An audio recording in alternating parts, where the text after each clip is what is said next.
Aming idaan sa pagkanta yung mga bagay na gusto naming i-express sa buhay. At dahil dito sa busking, nagagawa namin ito ng malaya at masaya. Gusto rin naming ipakita kung gaano namin kamahal ang passion namin. Hindi ito basta natutumbasan ng pera dahil walang kasing saya sa tuwing kumakanta kami. Tara po, samahan niyo po kami sa aming kwento dito sa Kwentong Kabarangay.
Napaka-talented. Okay, hi guys, bati naman kayo sa mga fans nyo.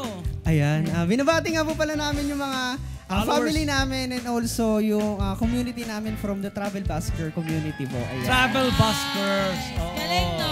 Eh, isang grupo sila, community sila. Correct. Alam mo, Fred, ngayon ko lang nalaman, para umpisahan na agad natin sa ganon, na meron pala ibang mga tao na mababa ang tingin sa mga basker. Oo, yung ibang araw. Diba? Hindi ako aware na may ganon pala. At nakaranas kayo ng ganon. Anong ibig sabihin po nun? May mga times po kasi na ang tingin po sa mga busker is beggar. But, Beggar? Yes po, mga namamalimos. Pero as we do busking po is gusto sana namin i-express kung ano yung talagang nararamdaman namin. And bukod po sa pagbabasking, may mga work din naman po talaga kami. Yun! Diba? Ito'y outlet na ng talento nila na pinapakita lang nila any place, anong kalsada man yan, kahit saan is their stage. And friend, gusto Diba? nating basagin. Debunk.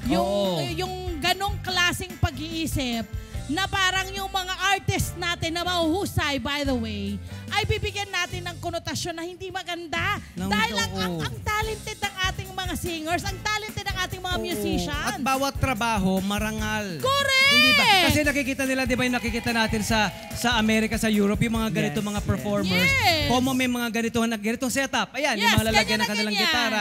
Tapos yung iba, binabatuan ng barya. Akala nila namamalimos. Yes! Hindi yun ang goal nila. Oo. Hindi ba? Ria, ano ang goal talaga? So, ang goal po talaga ng busking is, of course, like we said earlier Outlet na nyo. makapag-showcase kung ano yung feelings namin, yung talent, And also, to open to people na mali yung connotations nila sa mga buskers. Na beggars daw, supposedly ang mga buskers, which is highly misconception and not true. Oo. Kasi, Pwede ba namin malaman kung ano ang inyong mga day jobs? Bukod dito sa pagpupush nyo ng inyong passion, yes, ano?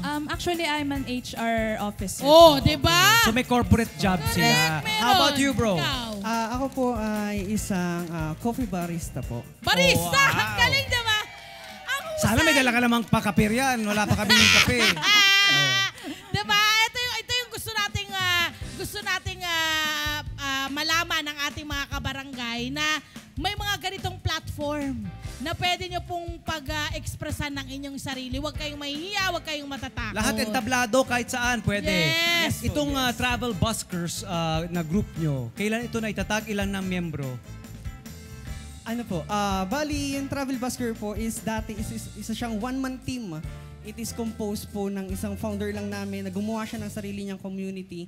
And then, nag-expand po yun na dumami yung member na lang bigla. Ilan na kayo ngayon? Actually po, ang bilang ko po ngayon sa amin, sa active members lang po, meron na kami 50 members. Nice. 50! Yes po. Sa mga inactive po, umaabot po kami siguro ng around 100 or 70. Marami-rami. Oo. Halimbawa, di ba meron mga pumupwesto sa mga ibang mga venue, di ba? Yeah. Halimbawa, mga indoor venues, kayo outdoor venues, paano kayo nakakakuha ng pwesto? Paano ang pwestuhang ginagawa? Actually po, mahalaga po yung permit para sa amin. Yun. Okay. Kailangan po na every time po na tumutugtog kami is sobrang kailangan po nung permit para makapag-perform po kami dahil mahirap po na tumugtog Illegal. na illegal po. Oo Okay. naman. Gusto kong malaman, kanino kayo kumukuha ng permit? Sa mall or sa mga lugar mismo, sa Establishment. mga public places? Paano? Saan kayo kumukuha? Ano po, madalas po is sa mga, kagaya po nun, sa community po namin, meron pong mga nag-organize po ng mismong permits po namin and sila na po yung mismong nagde-designate ng mga tao. May binabayaran yung permit? Wala po, madalas po wala. Minsan, madalas po minsan paid din po kami mga... Oo. Gusto ko yun. Wag kayo. Sila ang iniimbitahan na ng mga Yes! companies, ng mga malls, hindi ba? Ng mga Yes! events, di ba? Na mag-perform. Kasi alam mo ba, ang napakapalat ng mga mall at mga establishment, meron agad silang instant mga entertainers ng kanilang mga suki, yes, ng po. kanilang mga mall o ng kanilang mga establishmento, hindi ba? At hindi lang yan, mga event, mga special event, corporate Yes. events, di ba? Yes, Yun ang inyong tama. pinagkakabalahan. At si Jason, itong kanyang pagbabasking, ang laki daw ng tulong sa'yo. yes po, sobrang laki po na naging Sa paanong nagtulong paraan, sa bro? akin. Actually, sobrang bukod po sa pagiging or sa emotional joy po na nakukuha ko through basking is natutulungan din po ako ng pagbabasking sa pamamagitan po ng pag-sustain sa aking finances po. Yung ikaw siya na nakakatulong. napapaaral sa sarili Yes po. niya. How about you, Rhea? To me, also naka-help din po siya sa education ko actually. And also, Nag-aaral ka pa? actually, I graduated oo. po within the busking career So, sa'yo yung po namin. pag-aaral noon? Yes po. Okay. So, through that po, of course, nagiging outlet ko din siya. Of course, stress sa school back Oo. then. So, nagiging outlet ko siya. Nakakatanggal lang stress nga yeah. naman. Di ba, friend? Meron kang day job. Pero pag tumugtog ka, nawawala stress mo. Oo, nakaka-de-stress. Di ba? Meron na silang personal na psychiatrist. Oo. Pero syempre, of course, yung ating mga kababayan na kailangan pumunta, magpatingin. Pero sila, instant. Instant. Nakakawala ng pagod Tama. at stress. Siyempre, ang pagkanta nga naman, di ba nakaka-relax? Parang sila, sumasayaw din sila, di ba? Oo. Dancing naman. Saan nakakarating ang inyong musika? Saan nyo ba nakikita? Saan kayo nakakaikot? Marami po, actually ngayon po is marami kaming mga tinutugtugan po. May mga malls, may mga bazaar, and also meron din po Napupunta kami na rin kayo sa mga provinces? wala pa naman po. Metro Actually, Manila. Meron po kaming isang Invitation? busking sa Tagaytay po. Tagaytay. So, dumarating na yung mga invitation. Yes. Meron namang ganyan. Saka may season ito eh, di ba? May Yes po. season, lalo ka holiday season, maraming mga event, hindi ba? Mga ganon. Yun ang magandang balita. Napakaraming avenues para sa isang busker, di ba? Sa Oo. isang singer, di ba? Tsaka, you'll never know. Baka dito ka rin ma-discover, diba? Oo. Na, ay, husay nun na, diba? Oo Pwede naman. kunin ka Meron bang mga nag-umpisa sa ganito na busking na sumikat? Yes po. Meron Sino? po. Internationally po si Ed Sheeran. Oo nga, si Ed Sheeran. po. Hindi Oo, ba si no? Capaldi rin ba? Hindi. Po? Si Capaldi. Si Luis Capaldi po. Luis. Yes po actually. Diba? Busker din yun eh. Busker. Magaling din yun. Mahusay din Diba? yun. Oo. So, alam mo, ang daming pwedeng mangyari sa career mo, sa passion mo. Si Jewel. Naalala niyo ba si Jewel? Yung komentar, si Jewel. Jewel! Yeah, si Jewel. Homeless yun. Oh, diba? Nakatira sa kotse. Oh, diba? Tapos nagbabask siya. Correct. Basking pa. Oo. So, maganda yan. Diba? At syempre, sa basking, pwede raw mag-request ng song ang ating mga kabarangay. Yes po. Yes Yes, po. po. Sobrang ano po. I mean, isa rin po sa mga